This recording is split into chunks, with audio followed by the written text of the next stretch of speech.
Tonight on CFTK-TV News, the trade war leads to Canadian tourism dollars, a climate conference is underway in Halifax, and students learn to harness the power of AI. Northwest BC's only television news team. We are CFTK-TV News. Hello, and thanks for joining us on this Tuesday, May 20th, 2025. I'm Jaylene Matthews. We begin tonight with our news local to the Northwest.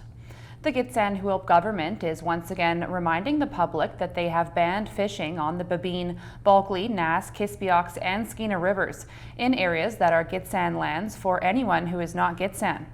Gitxsan hereditary chiefs say that sport fishing on any traditional area, known as an anat, is prohibited. The Gitxsan government says that low waters and overexposed spanning beds overkill the fish stocks. They say that catch and release is playing with fish, which breaks centuries-old Gitxsan law. They add that fish are a food staple for the Gitxsan. They also add that provincial fishing permits do not allow access to Gitxsan anat or laxyip, and kindly request that fisher people check their maps. Canada Post workers are set to strike as early as Friday, May 23rd. The company received a strike notice from the Canadian Union of Postal Workers for both urban and rural bargaining units on Monday. The strike, which is expected to begin on Friday, is a continuation of the unresolved negotiations that halted operations last year. In the past month, this Halifax jewelry store has been thriving. Right now, with the Shop Local movement happening, we are receiving a lot of love from that. But just as quickly as business picks up pace, the threat of another Canada Post strike follows closely behind. This time is potentially going to be a little bit worse of an impact for us because the store owner has moved to Ottawa. That means I am receiving multiple packages a week from her with new inventory. Canada Post was given notice just yesterday that employees plan to hit the picket line starting Friday morning at midnight. This after the union says the company refused to give workers a fair deal late last year. They're not happy that the government interfered, ordered us back to work. They're not happy that the corporation still refused to negotiate. Experts say it's another blow to small businesses working overtime to recover from recent setbacks. Small business owners are the most resilient Canadians. We're going to go back to what they've lived over in the last 5 years between COVID, multiple government policy changes, tariffs, a couple of potential strikes with Canada Post.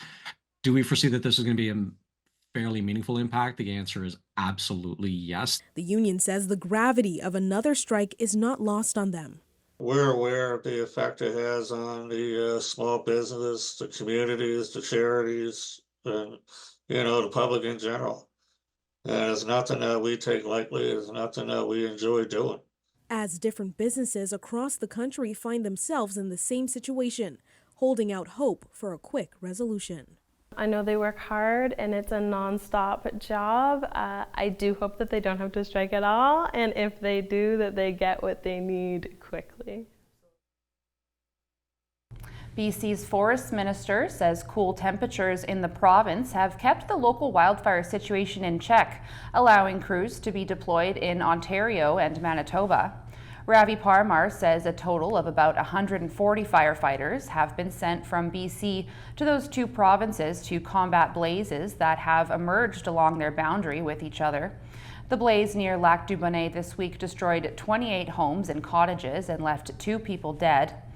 During 2023's record-setting wildfire season, provinces including Ontario and Manitoba deployed personnel to BC in the fight against blazes that would eventually burn more than 170,000 square kilometers of land across the country.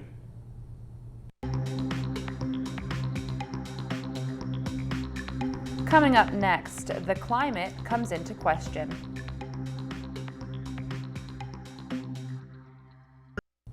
BC is getting a new area code for phone numbers in response to increased demands.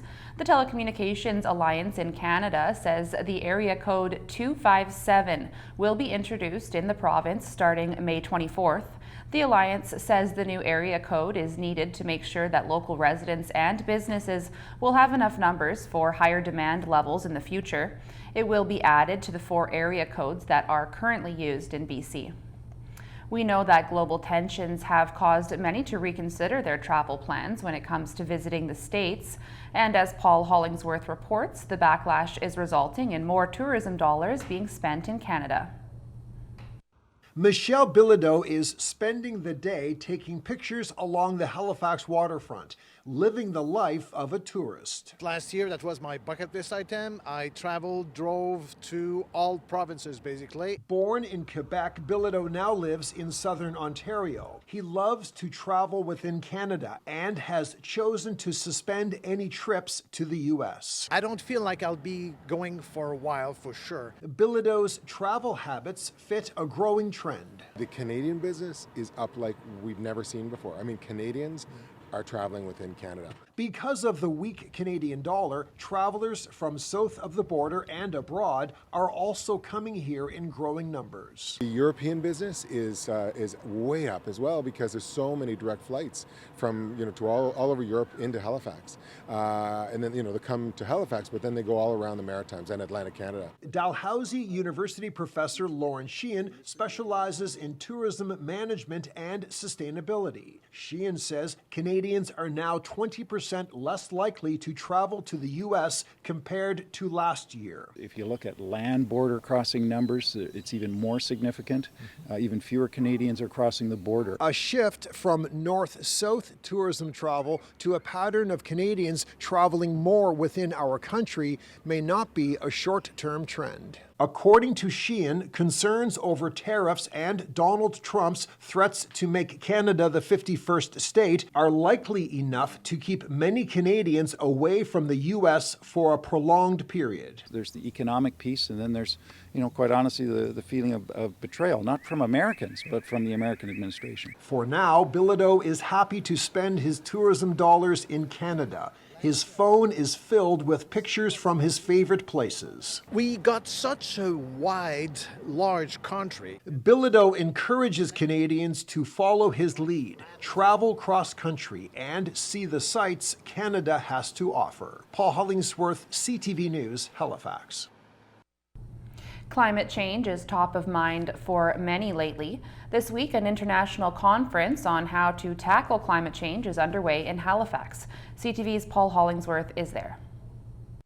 It's a meeting of the minds in Atlantic Canada, tackling some of the most important issues of modern times. It's nice that we have a relatively small group. 125 experts from more than 24 countries are taking part in the International Conference on Information Systems for Crisis Response and Management, sharing their best practices on how to manage and respond to natural disasters. We are bringing together lots of researchers who are thinking how to manage crisis. Wildfires, hurricanes, and flooding are all being examined. The Global Forum will review operational aspects of emergency planning, management, and evacuation to help communities and first responders be better prepared. Trying to get the public aware of how they can help themselves and how they can take the expert guidance to make the outcome better for everybody. Climate change is also a signature topic. Major storms are becoming more frequent, which means preparation methods need to be improved. It's not about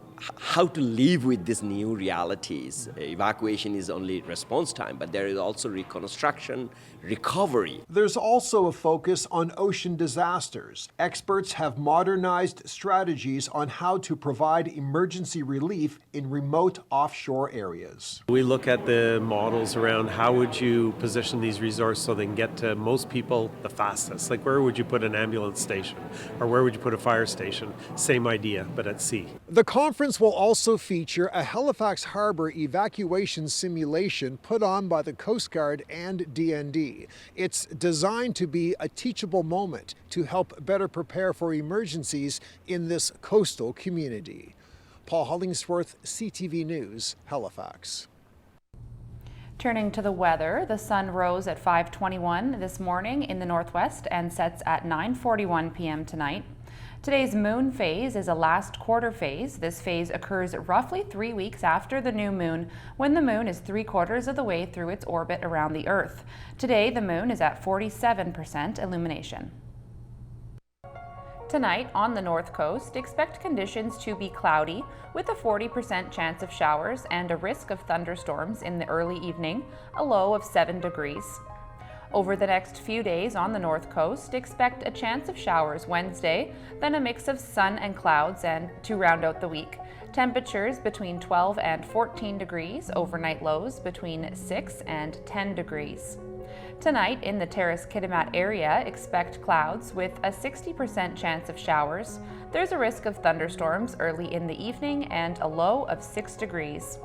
Over the next few days in the Terrace-Kitimat area, expect a chance of showers Wednesday and sun and clouds for the rest of the week. Daily temperatures in the 14 to 15 degree range, overnight lows in the 5 to 6 degree range.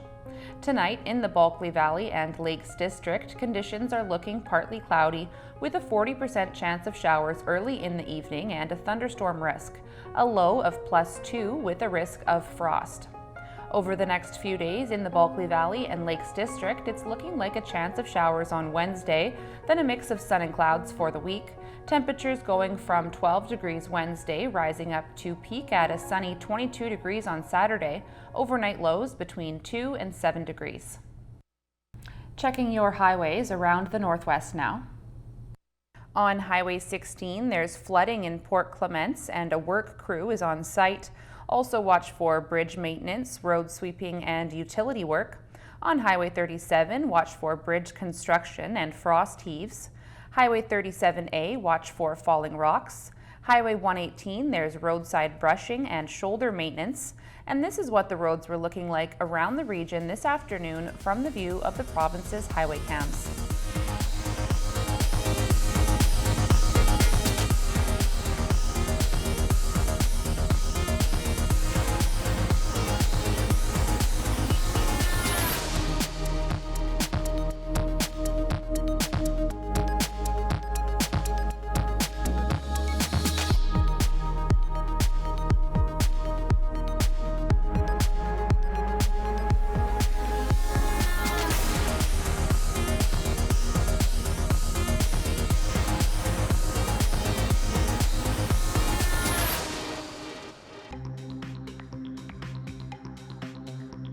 Still to come, students get ahead of artificial intelligence.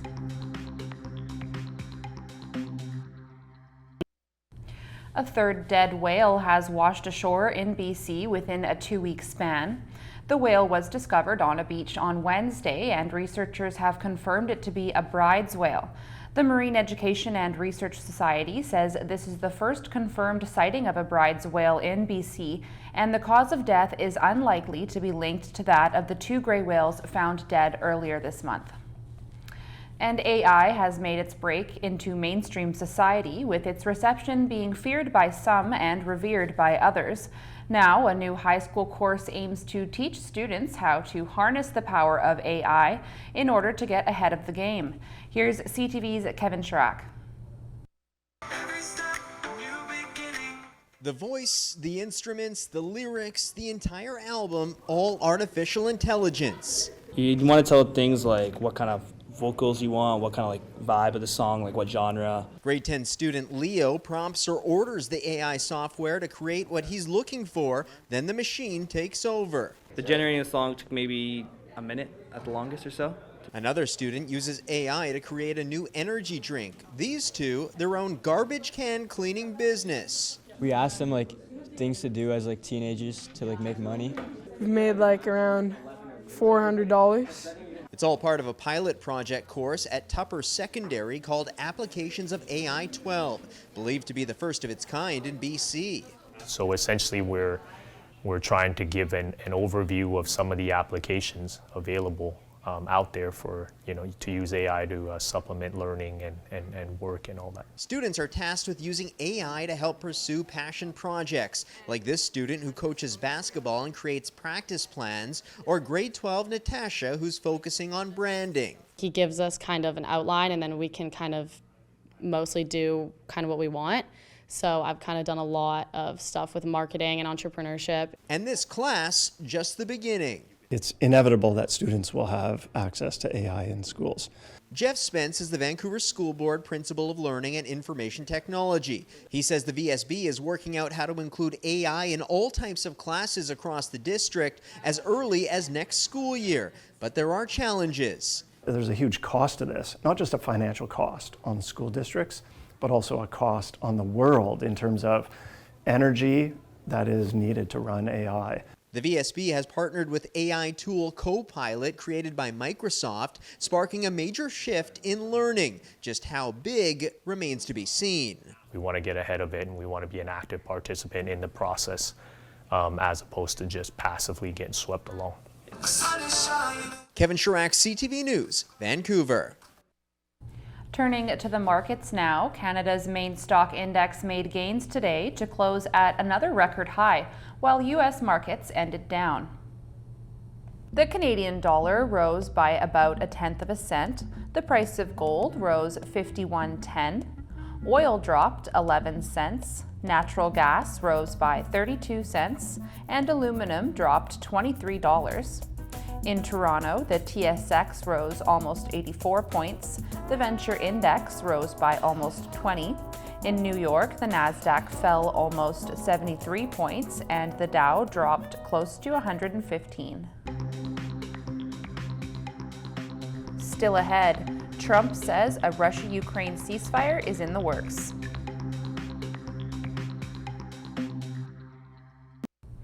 U.S. President Donald Trump says Russia and Ukraine will, quote, immediately start negotiations towards a ceasefire after a phone call with Russian President Vladimir Putin. It's the third time the two world leaders have spoken since Trump was voted into office. Camille Karamali now with a look at what the U.S. president is promising if both sides find long-term peace. A 2-hour phone call between the U.S. and Russian presidents to try and put an end to one of the bloodiest chapters of the war in Ukraine. And I think some progress has been made. It's a terrible situation going on over there. We're trying to get that whole thing wrapped up. According to U.S. President Donald Trump, Russia and Ukraine will now immediately start negotiations towards a ceasefire and ultimately an end to the war. Sharing details on a social media post, Trump said the conditions of a ceasefire would be negotiated between the two parties and that the tone and spirit of his phone conversation were excellent. After the war is over, Russia wants to do large-scale trade with the United States. Trump saying it's an opportunity to create massive amounts of jobs and wealth, and that Ukraine can also be a great beneficiary of trade. The president has made it clear his goal is to see a ceasefire and to see this conflict come to an end. And he's grown weary and frustrated with both sides of the conflict. With the Trump administration reaching its last straw. We're going to try to end it, but if we can't end it, we're eventually going to say, you know what, that was worth a try, but we're not doing it anymore. Trump said he informed several world leaders of what was discussed, including Ukraine President Volodymyr Zelensky, who says he's open to a meeting with Russia, but urged the U.S. not to remove itself from the discussions. While Russian President Vladimir Putin said the call with Trump was informative and frank, adding both parties need to find compromises. President Putin as well has called for ceasefires, but again, at every turn, he has broken each one of those ceasefires. There's no timeline on when these negotiations could begin, but as to where, Trump says Pope Leo XIV has offered to host talks at the Vatican. A training activity turned to tragedy. Here's ABC's Gio Benitez. This morning, a major investigation is underway after a Mexican Navy ship collided with the Brooklyn Bridge Saturday evening around 8:20 p.m. Onlookers watching in horror. Oh my God! Se chocó, córranse de ahí! Dramatic videos capturing the moment of impact. This one filmed on the bridge. The towering mast snapping like twigs. Many sailors seen standing above the sails before the accident, climbing up the mast and attaching themselves by harness. There were sailors strapped to the masts as kind of a goodwill show. We thought it was maybe going to go under the Brooklyn Bridge at like the highest point, so it would avoid striking the mast, but then we noticed it was going backwards. City officials say the ship may have lost power after a mechanical issue. The captain that was maneuvering the ship lost, power of the ship, and the current mechanical function caused the ship to go right into the pillar of the bridge.